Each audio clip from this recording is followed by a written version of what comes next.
2023 में पास हो गया है, क्यों नहीं इम्प्लीमेंट उसको कर रहे हो? बैठक में विकास कार्यों पर चर्चा हुई है और गहन चर्चा हुई, काफी लंबी बैठक चली है। पीडब्ल्यू डिपार्टमेंट में बहुत सारी रोडें ऐसे खराब थी जो लगातार उस पर हेरफेर हो रहा था, उसको बता दिया गया। ये पर्दे के पीछे कुछ करते हैं, सामने कुछ करते हैं। जो आदमी जिंदा है मजबूती से, उसे तो मुर्दाबाद नारे लगेंगे। केवल गेहूं खरीद के नाम पर लगातार भ्रष्टाचार हो रहा है।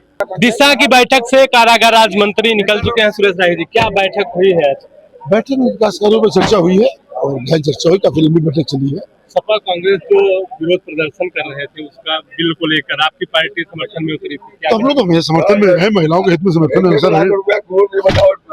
अनिल वर्मा जो सपा के विधायक थे, दिशा की बैठक में निकले थे, क्या बैठक में था? हम क्या बताए बैठक में, सब ठीक है। आज अखिलेश यादव के मुर्दाबाद के नारे लगाए भारतीय जनता युवा मोर्चा के पदाधिकारी सीतापुर में लगाए गए होंगे, क्या करें। जो आदमी जिंदा है मजबूती से, उसे तो मुर्दाबाद नारे लगेंगे, है ना। महिलाओं द्वारा जन आक्रोश रैली भी निकाली गई, क्या कहेंगे? देखिए, महिलाओं के संबंध में हम कुछ नहीं कहेंगे। उन्नाव को आप जानते हैं, एक घटना उन्नाव में हुई थी, एक घटना हरदोई में हुई थी, और पूरा प्रदेश, क्या नाम उसका है, जहाँ नंगी करके महिलाएं सड़क पे लाई गई थी, भाजपा की सरकार है वहाँ, मणिपुर। तो वो पार्टी क्यों महिला की बात कर रही है? और महिला बिल 2023 में पास हो गया है, क्यों नहीं इम्प्लीमेंट उसको कर रहे हो? तुम्ही ने कहा पहले कि जो जनगणना हो जाए उसके बाद इसको लागू करेंगे, तुम्ही ने कहा है, हमने कहा है। क्यों महिलाओं की बात कर रहे हो? जो मणिपुर में नंगी करके महिलाओं को घुमाया गया, बताइए हमको। ये विधायक थे अनिल वर्मा जी और एमएलसी पवन सिंह चौहान जी भी बैठक में थे, क्या कुछ रहा बैठक में? यार शानदार बैठक रही, 5 घंटे की हमको लगता है मैराथन बैठक रही। इस मैराथन बैठक में बहुत सारे डिपार्टमेंट, उद्योग लेकर के हो, चाहे हमारे जल विभाग हो और हमारे जो खास करके जो नलकूप व्यवस्था थी उनको लेकर के हो, और वन विभाग की बात की गई, और हमारे शिक्षा क्षेत्र में खास करके बात की गई। तो 9th, 10th, 11th, 12th बच्चों की स्कॉलरशिप फार्म के मैक्सिमम बच्चों को फार्म भरा जाए समाज कल्याण द्वारा, ताकि बच्चों को अपनी पढ़ाई भी कर सके। उद्योग में बताया गया कैसे उनको उद्योग लगाया जाए। पीडब्ल्यू डिपार्टमेंट में बहुत सारी रोडें ऐसे खराब थी जो लगातार उस पर हेरफेर हो रहा था, उसको बता दिया गया। 84 कृषि परिक्रमा पर भी रोड खराब होने के बावजूद भी ठेकेदार ने पूरे पैसे निकाल लिए, उस पर कोई कार्रवाई होनी चाहिए, इसके भी दिशा निर्देश दिए गए।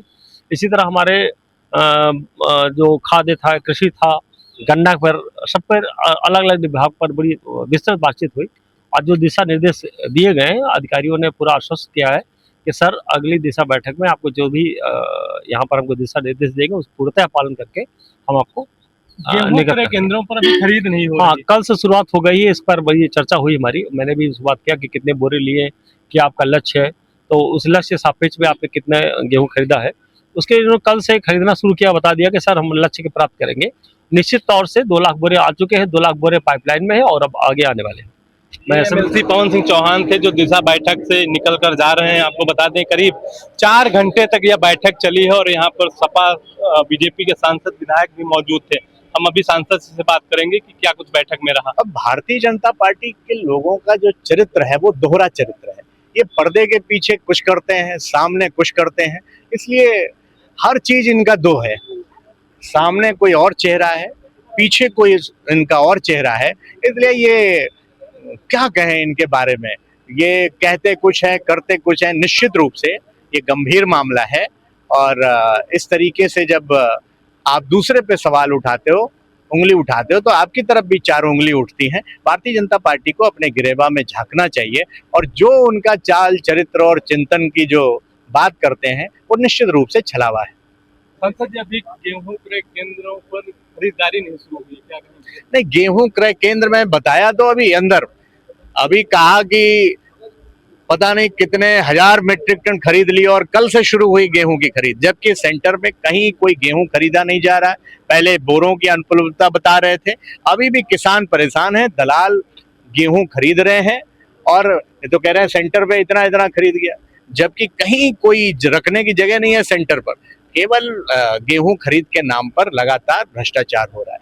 किसान परेशान है, मंडी में दलालों के हाथ, औने पौने दाम में गेहूं बेचने पर मजबूर है।